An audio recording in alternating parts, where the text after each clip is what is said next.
Hi மக்களே, இன்றைக்கி நம்ம ஜவ்வரிசி ஊத்தப்பம் எப்படி பண்ணணுன்றதை பார்க்கலாம். ஜவ்வரிசி மரவள்ளிக்கிழங்குலேருந்து தான் பண்ணுவாங்க. இது எத்தனை பேருக்கு தெரியும்? தெரியாதவங்களுக்கு இது ஒரு சின்ன இன்ஃபோ. சரி, நம்ம இப்போது ஊத்தப்பம் எப்படி பண்ணுறதுன்னு பார்த்துடலாம். நிறைய பேர் ஊத்தப்பமில் காய் போடுறது, ஊத்தப்பம் மேலே சட்னி போடுறது அந்த மாதிரி பார்த்துருப்பீங்க. ஆனால் இப்போது நம்ம ஊத்தப்பமில் ஜவ்வரிசி போட்டு எப்படி பண்ணுறதுன்றது இந்த வீடியோவில் பார்க்க போகிறோம். ஒரு சட்டியில் ஒரு 5 கப் போல் மாவு எடுத்துக்கிட்டு 1 கப் போல் ஜவ்வரிசி எடுத்துக்கிட்டு ரெண்டுத்தையும் நல்லா கலந்துக்கோங்க. கலந்ததில் கொஞ்சமாக தண்ணி சேர்த்துக்கோங்க.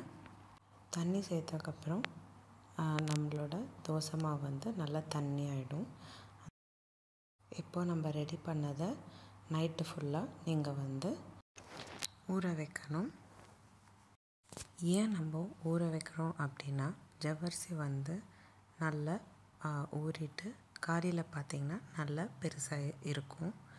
பார்த்திங்கன்னா இந்த மாதிரி நல்லா திக்காக இருக்கும். அந்த மாதிரி நல்லா கெட்டியானதுக்கப்புறம் நீங்கள் ஊத்தப்பமாக ஊற்றிக்கலாம். இப்போது ஊத்தப்பம் ஊற்றிக்கலாம்.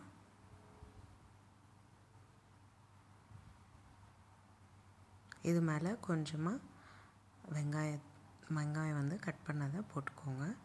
நான் இங்கே இப்போ பருப்பு பொடி சேர்த்துக்கிறேன். இது ஆப்ஷனல், உங்களுக்கு வேணும்னா சேர்த்துக்கோங்க. நான் கொஞ்சமாக கொத்தமல்லி கூட தூவிக்கிறேன். 2 பக்கமும் வெந்ததுக்கப்புறம் நீங்கள் ஊத்தப்பம் தோசைக்கல்லேருந்து எடுத்திங்கன்னா நம்ம ஜவ்வரிசி ஊத்தப்பம் ரெடி ஆகிடும். நான் இங்கே பருப்பு பொடி சேர்த்ததுனால இந்த ஊத்தப்பம் எதுவுமே தொட்டுக்க இல்லாமல் கூட அப்படியே சாப்பிட்டுடலாம்.